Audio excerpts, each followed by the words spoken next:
Hello, my dear friends. Today we are going to talk about your book prices, but not in the way that we're going to talk about how you set them and why you would want to set them a particular price, but how you find kind of what they call the sweet spot. What is the best price for you, for your book, in your particular categories and all of that? Because you may not have any experience with this, right? Maybe you're a first-time author and it's not something you've ever done before, and you could just set your price and walk away and see how many sell at that price, or there might be reasons why you want to play with it a little bit. We're also going to talk about price promotions and all of that too. So I want you to be prepared to utilize all of the features that Amazon offers its authors. So let's jump into this. Now, we have to first acknowledge that not every book is the same. Not every category of book is the same. Not every genre is the same, right? Every area, book genre and all of that, they're going to have their own particular averages that work better than others. So this is the reason you play with the pricing a little bit on your book, to see within your categories and within your genres if there is something that works a little bit better than others. And of course, Amazon will tell you that they like their ebooks set from about $2.99 to $5.99. Usually ebooks above $5.99 don't do as well. You're still within that 70% royalties, I believe, up until $9.99. So you're still getting paid as much per book, but of course, less price, less royalty overall. So some authors will set their price at $6.99 or $7.99, but ebooks do better with the lower prices.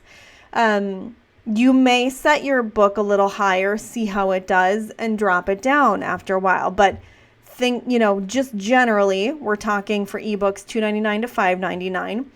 And we're really talking about buyers. Who are your buyers? Are they interested in spending tons of money on books? And, how do you know this? What if your book is getting word of mouth traffic and they're getting recommendations to, your friend, they're giving recommendations to their friends? Will they be more likely to purchase a higher price point book? So these are the things that we don't know, we can't control. And that's why when you consider doing some price shifting, don't go in there and change it like every day, maybe once a month. What you want to do is set it at a price that you feel comfortable with, within that range, within the kind of the peak range. See how it does.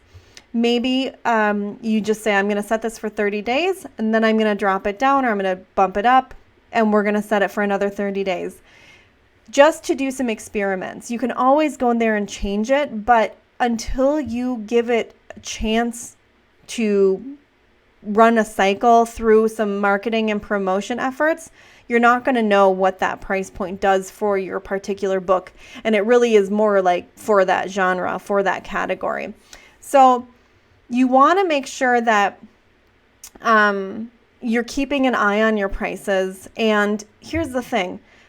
Remember, we talked about Amazon's algorithms. They're going to pick up when you do a price change, and that may trigger them to boost your book as well. For example, if you do a reduction in price for $1 or $2, they may try to boost your book within the algorithm so that it drives sales. Less price, more sales typically. And it's not necessarily the formula for success, but it's something you can play at.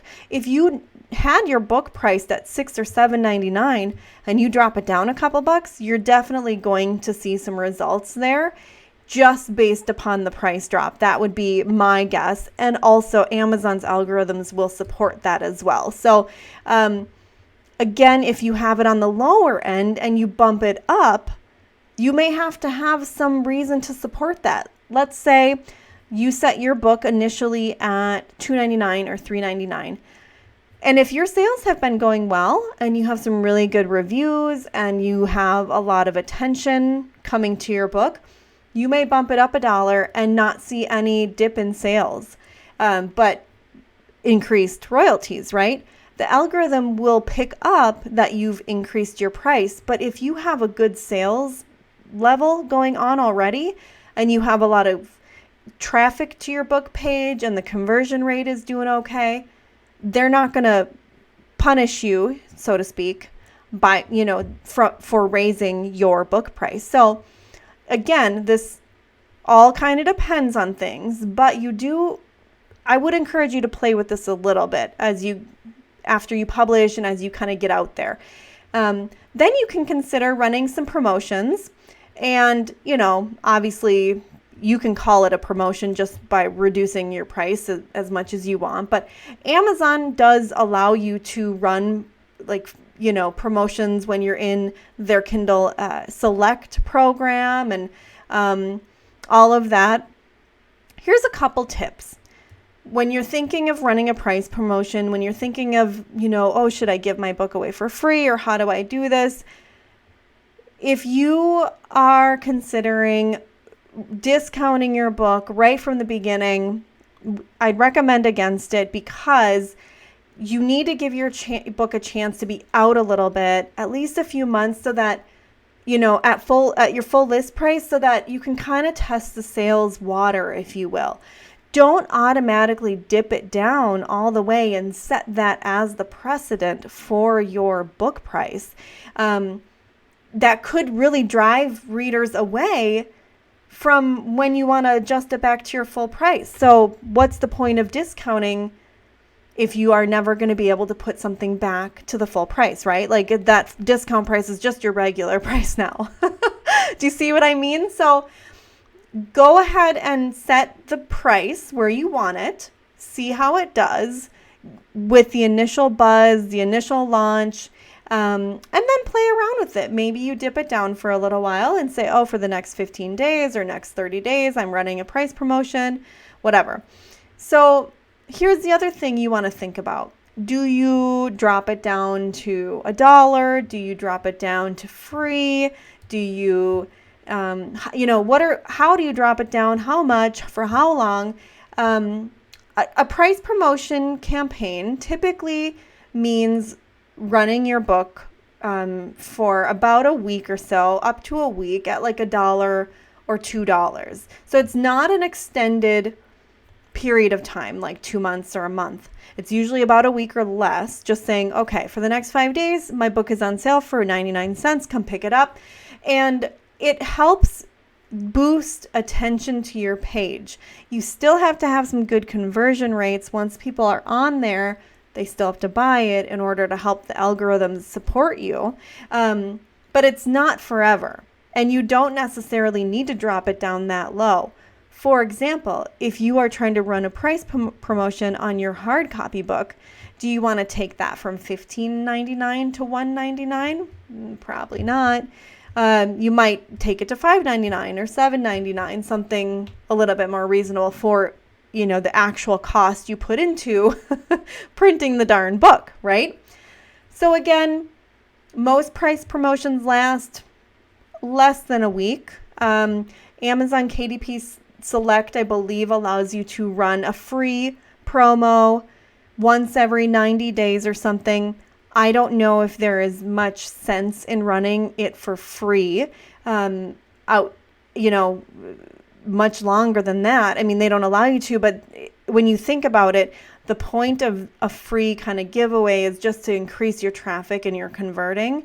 You're not obviously making money on those sales, but you will be boosted in the algorithm. It's kind of just to boost you a little bit. So look into that if you're thinking, well, maybe this is right for my book. It could be. You do need to know who your audience is. You do need to understand, some genres are going to do better than others with some promotions, like, genre fiction, for example. They're going to do well with these type of promotions. So maybe for your book, you set it at a comfortable number, $3.99, $4.99 for an ebook. And then after a month or so, you run a special and see how your sales go. You obviously want to start marketing and promoting the sales promotion, the price promotion. let's just say, okay, I'm going to, next week I'm running whatever. People may already be jumping onto your site at that point when you start promoting and may start buying at that point. But the more you talk about it, the better it's going to do. You also want to make sure that you have all of your metadata and all of that, your description and all of that, really solidly cemented so that your conversion, once people are on your book page, they're turning into sales, right? Even if you have an excellent price, that doesn't necessarily mean sales automatically. So think about that. Think about how it looks to your readers if your book is just at a rock bottom price all the time. They're going to appreciate it maybe, but I would be wondering why your hard copy book is at like $1.99, something like that is just a little out of alignment. Am I going to get a crappy copy? Am I going to get, is it going to be low quality? What's the deal? So you want to make sure that you're talking about these things in advance, promoting them, letting people know you're going to be doing this, but you also want to put some thought into the actual price itself. And this is only for a couple days at a time. It's not long term. But besides dropping your price drastically, you can adjust it slightly, maybe $1 or more, but make sure that you are mindful of this and that you don't go in there and you're messing with prices every other day. Okay? So that's what I want you to know about adjusting your price, when you should do it, why, how, and what are the parameters to doing it. Of course, again, each book is different. Each category that your book applies to or attaches itself to is going to be different. Your readers are going to be different than others. So play around, see what works for you, and let me know, okay?